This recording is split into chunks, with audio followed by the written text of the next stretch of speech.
But today we are going to create a different instance of a form, how we can create a separate file, a forms.py file, and we can store all the forms in that file, and we can render the form whenever required without writing the repetition of the HTML code. So that brings some kind of an alternative solution how we can create a form and how we can submit them.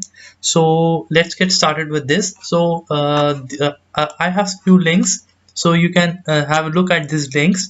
So I've opened these links on my browser as well. So first one is this. So today we are basically going to work in something this kind. We are going to create a form in this such way, and I've defined below how we can fetch the clean data from the form. This will remove the special characters and special characters, and these are the widgets in the form. So basically there are different types of widgets. One is a text input, number input, email, URL, password, hidden input, date, time input, text area. Then some other also checkbox, radio select. So there are file input. So these are some like many options in the form, and how you can render the form on your front end part using today we are going to work with a different alternative solution. So let's get started with this. So what we'll do first, I'll have a quick recap of the last lecture. First I'll open my file, urs.py file. So like in the previous tutorial I showed you that we created two URLs, one to render the form, that was my form, and another was the URL to submit the form. So I used to render a form using my form, then I used to submit that form, and we used to move to this URL. Then then we had our backend logic. Then we can process the form data at this URL. Okay. So today what we are going to do, we are only going to create only one URL, and we'll only create a one URL and work with in such a way that it will help us out to do both the things. So first what I'll do, okay, I'll create a URL path. I'll define my form 2, and I'll call a view function views dot my form 2, and I'll define a name to it. Name is equal to my form 2. Okay, so I've defined this in such a way that you don't get confused with the previous one. So today we are going to work with my form 2. Okay, now what are we going to do? Okay, this is my app file, and inside my app I'll create a new file with the name forms.py. Okay, so this looks pretty fine. And what we are going to do, so I'm inside my forms.py file, and I'll move to this link. Okay, so today the very first line you need to type is from Django import forms. Okay, so what you need to do, from Django import forms. Okay, so why I'm doing this, this will help. And first I would run my server python manage.py run server. So this would help me to know if there's any such error. Okay, the server will tell me. Okay, so from Django import forms, and now you'll create a class for your form which will define, okay, I'll create a class is equal to feedback feedback form. Okay, I'll have a small b, sorry, feedback form. And what I'm going to do, I'm going to do forms dot form. Okay, so this is the syntax you need to follow. Okay, now we are done with this. Okay, now I'll define two fields here. One is the title, okay, and another one is subject. Okay, so I'm going to define, and what I'm going to do, I'll create a char field, since forms dot char field, okay, and forms dot char field. So this looks pretty fine. Okay, I've defined two char fields here. So I'll give a name, sorry, I'll give a label with the max length. I define label is equal to title. Okay, now this is fine. Label is equal to we can call it as subject description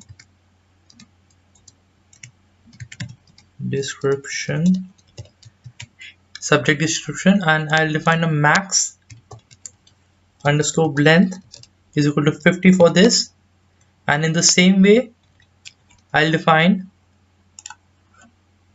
max underscore length is equal to 200 for this. Okay, now what I'm going to do, I'm also going to add a different attribute here. Here you can see that I can also define widget is equal to forms.text input. Okay, so I'll copy this, and in this way you are going to text input here for this, and for this one what I'll do, I'll change this to as text area. Okay, so if I'm not wrong, I'm correct with the spelling. Okay, this is text area, right? So here you can see this is text area, this is text input. Okay, so I have created the form successfully. So this is the form. What you need to do from Django, import forms, class feedback form, forms.form, then title, with the both of them having a label of title, subject description, max length, and the widget being the text input and the text area respectively. Now I'll move to my views.py file, and I'll define my form 2 will take a request as a parameter, and before using this, what I'll do, I'll type from dot forms.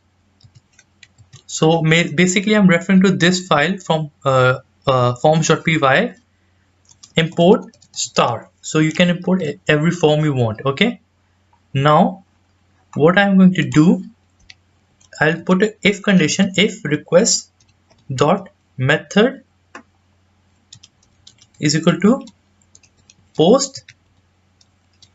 Okay, elif, just for the basic understanding I'm doing this, request dot method is equal to get. So for the same route we are going to check if the request method was get or post. Okay, so if it was a get method, so what I'll do, I'll create a form, and that form was, this was the name of my form, feedback form. Okay, so I have a feedback form, and okay, so basically this is equivalent to this. Okay, so this is just for having this is equivalent to this, and what I'm going to do now, I'll have execute a pass statement here. I'm keeping a pass statement till the now that it doesn't throw me an error, and I'll have a form, and what I'll do, I'll return render request, and I'll first define my dictionary is equal to form. Okay, and I'll pass this form, and I'll then request, and I'll make up my form 2.html. okay, and context is equal to my dictionary. Okay, sorry, I'm wrong with the syntax.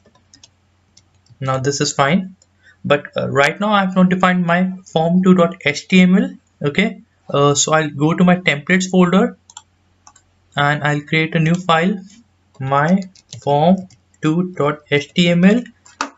okay, now what I'll do, I'll extend my template, so I'll have any page, suppose I'll have this is a second.html. okay, I'll have this page. So basically right now what I'm doing,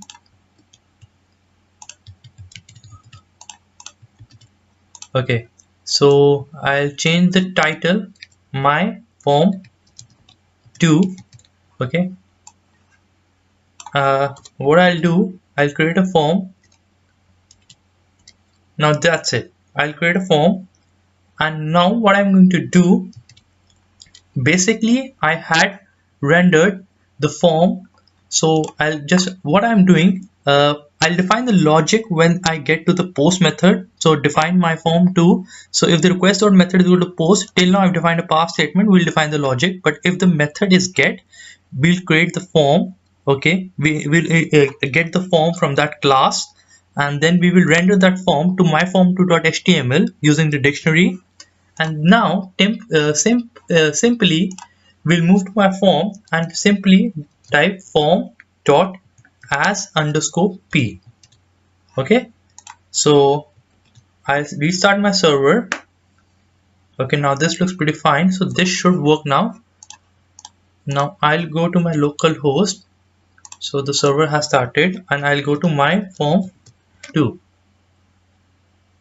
Oh, now you can see like the form has been made. So I didn't write the HTML code. So what I did, I'll move to my forms.py file. I had defined the title and subject. I've already defined the text input as well as the text area. Then I went to my views.py file. If the request method was get, so I had initialized the form, then I had rendered on the page. Okay, and then when I went to my HTML page, then I had without writing the HTML, I was able to successfully add the form using the HTML. Sorry, using this by rendering the form. Okay, so what you can see, so as underscore p means as paragraphs. Okay, so when I move to my page, so I simply click on Control plus U. So this will give me a source code. So what here you can see, here the form has paragraph tags P P P. Okay, so this means form was rendered using the paragraphs. Okay, now what you can do, I will type form as table. Form as table. So when I move to my page, now here you can see the form has been rendered using a table. So table row, table heading, table data, then table row respectively. Okay, so this is fine, right? Okay, I'll zoom this. Okay, this is here you can see this had been rendered using a table. Okay, and when I did form underscore as p, so this means it was paragraph. So I'll also do this. I'll refresh this page, then Control U. So here you can see this was paragraph. Okay, here you can see P for paragraph, and another. Now also one you can undo. You can say form as UL. So this would give unordered list.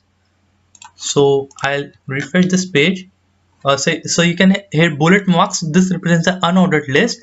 So I simply Control plus U now, and you can see here you can see here's the form. Yes, yeah, here's the form. You can see list has been declared, list item, and the form has been rendered using a list.